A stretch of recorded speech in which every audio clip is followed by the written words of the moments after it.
The last couple of years have, if nothing else, demonstrated the fragility of some of the parts of the underlying machinery of our society. Well, some of that is down to the delights of private equity firms who buy everything from chain stores to factories and hospitals, asset strip them, saddle them with debt, and then dump them, all so their new yacht can be 5 mil longer than their old yacht, and this one will have a room painted in Vanta black. Some of it is down to the way we've built large chunks of our manufacturing and food systems around razor-thin margins and just-in-time delivery systems. We've seen the impact of this in auto manufacturing as COVID-related production issues and then the illegal Russian invasion of Ukraine has impacted the supply chain, leading to delays and halts in production by multiple manufacturers. At the same time, we've seen companies big and small struggling with empty shelves and an inability to make or sell their products. And that same fragility extends to our fossil fuel supply infrastructure. Propped up as it is by near bottomless government subsidies, the time is approaching when the cries to end those subsidies will come from more than SJW green freaks like me, and instead come from those who've switched to electric vehicles for purely fiscal reasons, who realise that a big chunk of tax is now going to something that neither benefits society or them personally. And when that happens, gas infrastructure is likely to fall apart quickly. So today, we're going to look at just how that might happen. But first, you could call me a car lover, because I love reporting on EVs, and the way it feels to add context to stories. I hardly know you, but I think I'm going to when you hit subscribe and the notification bell, either inside or outside your Ford Fiesta. Transport Evolved's proprietary blend of fresh-as-a-daisy news, reviews and context is supported by viewers like you, and by me mauling song lyrics. If you'd like me to stop, or continue, hang out till the end of the video when I'll tell you how you can support the channel. The big, chunky bits of fossil fuel extraction probably have a fair bit of life left in them. It's highly unlikely that we'll see large agribusinesses switching to sustainable, regenerative, organic agriculture at any point in the near future, and there's a vast amount of petroleum products that go into food, clothing, medicine and manufacturing, as some folks in the comments are perhaps overly fond of saying in their understated way. It's going to take us a while to find plant and renewable substitutes for all the different plastics and fossil fuel derived compounds that we use on a daily basis, but reducing usage will help delay the planet becoming an unlivable hellscape, so it's probably worth doing. But the first piece of infrastructure that's going to disappear as the transition to EVs speeds up is the local gas station. There are a whole bunch of things that impact the cost of a tank of fossil juice. In the US, for example, about 55% of the cost is the global crude oil cost, a number which has more or less inexorably increased. While there are periodic brief drops, the cost of extracting fossil fuel keeps going up as we have to deal with more and more difficult to extract sources with lower and lower quality results. That feeds into refining costs, which, as the quality of oil drops, may also trend upwards. And at the moment, that refining makes up around 20% of the fossil fuel costs at the pump. The next 14% being marketing costs, with federal and state taxes topping off the last 12 or so percent. And it's in that 12%, described as marketing, from which gas stations make their profits. Now, this varies quite a bit from country to country.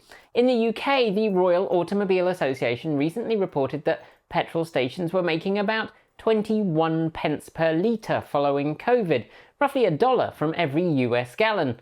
Although reportedly the typical margin in the UK is nearer 6 pence per litre or around 29 cents per US gallon. In the US, the margin is apparently closer to around 15 cents per gallon or around 3 pence per litre, and regardless of location, that margin is what theoretically would pay to keep the lights on in the gas station.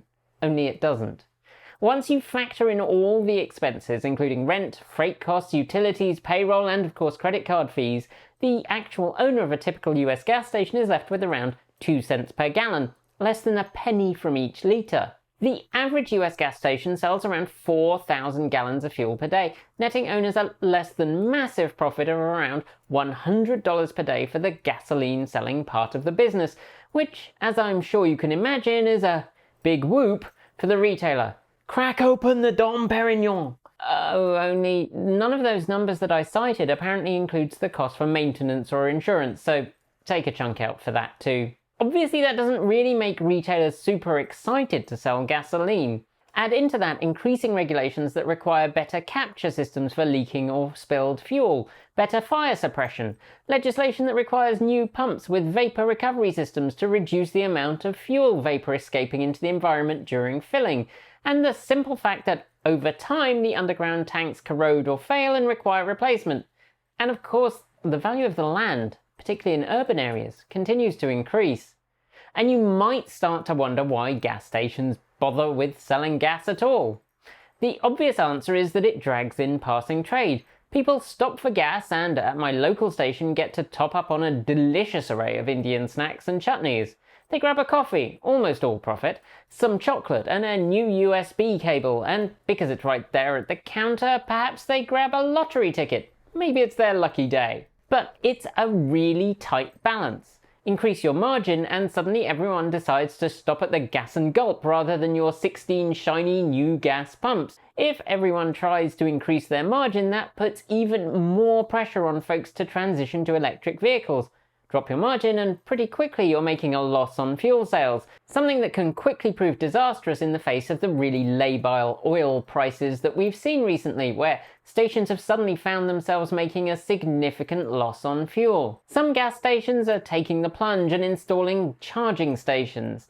The price for a new pump sits around $18,000 and the price per unit for a 4-unit DC rapid charger installation comes in at just under $30,000. So it may be tempting for those gas stations wanting to future-proof themselves, at least somewhat, to take the plunge. But if they do, they might think twice when they look at the installation cost, which is much, much higher. Throwing in a new pump typically costs around $4,000, but dropping in a new DC rapid charger can run up to $100K, although Tesla from their recent application in Texas have massively dropped those numbers. So when Tesla does start installing CCS chargers in the US, we might well see a glut of them appearing, especially since grants are available in many places for installing charging infrastructure. And to be fair, if you have the cash to splash and make the gas station into a more appealing environment, think fancy European service station with a nice shop, then it might be worth it. EV drivers don't have to stand outside holding a slimy nozzle into an odorous hole being leched at by someone who's convinced it's their boyfriend's sports car, and can instead be inside in the warm, perusing the fine goods on sale. But those opportunities are going to be way more limited because around 80% of charging happens at home. And while it's way too slow, we are finally seeing the development of options to allow charging for folks in multi-family dwellings and without off-street parking, either through things like lamppost-based or pop-up bollard-based chargers, or through the availability of charging at work. So it's not terribly surprising that Boston Consulting Group estimates that as much as 80% of the fuel retail market could be unprofitable by 2035. And so with fewer reasons for folks to stop and more reasons for folks to sell the land, the urban gas station is likely to become about as common as the local blacksmith. Of course, as gas stations get less common and more inconveniently placed, the pressure will increase to transition the remaining fleet of vehicles away from fossil fuels. It's a no-win solution going forward for gas station owners, which is at turns a good thing because end of fossil fuels, but also a bad thing because more than half of the gas stations are owned by immigrant and minority groups who are already more likely to lose out as we transition to cleaner transportation. So while we can celebrate the demise of fossil fuels, it's another pointer towards the need to make sure our transition to clean transportation is an equitable one. That's it for today. Thank you for watching, and we'll be back soon with more. If you liked the video, be sure to give it a thumbs up and don't forget to leave your thoughts below or in our free to join Discord chat room. There's also a link down there. If you haven't already, make sure you're subscribed to this channel and our other channel, Transport Evolved Take 2, and give the bell a gentle ding to make sure you're told when our next video goes live. And of course, check your notification settings. Thanks on behalf of the entire TE crew go out to the folks on my right for being our $15 to $49 Patreon supporters. Special thanks to our $50 a month patrons: Chris Maxwell, Bennett Elder, Brian Newton, David Kitchen, Michael Goad, Ricky Leong, Andrew Martin, Guido Drahota, Brophy Wolf, Tesla in the Gong, Gordon C., Stephen O'Donoghue, Kyle Hodgson, Anthony Coates, Regine Fellows, Rory Litwin, Anonymous Freak, Jim Burness, Chris Centre, and Denny Hyde. And our deepest gratitude to our $100 a month Patreon supporters: Marcel Ward, Reggie Watts, Joe Bresney, JP Fagerback, Will Graylan, Matthew Drobnak, John Lyons, Christopher Lee Jones, Andrew Glenn, Paul Conway, Ellery Hensley, Laura Reynolds, and Ian. Feeling left out? You can join Patreon at the link below, hit the join button to support us on YouTube, or show us your support through Bitcoin, Ko-fi, or our cool swag store. Links are all down there. And if you're not in a position to do that right now, know that liking, sharing, and commenting on our videos really helps support us too, and helps us with the all-powerful algorithm. Thanks for joining me, and as always, keep evolving.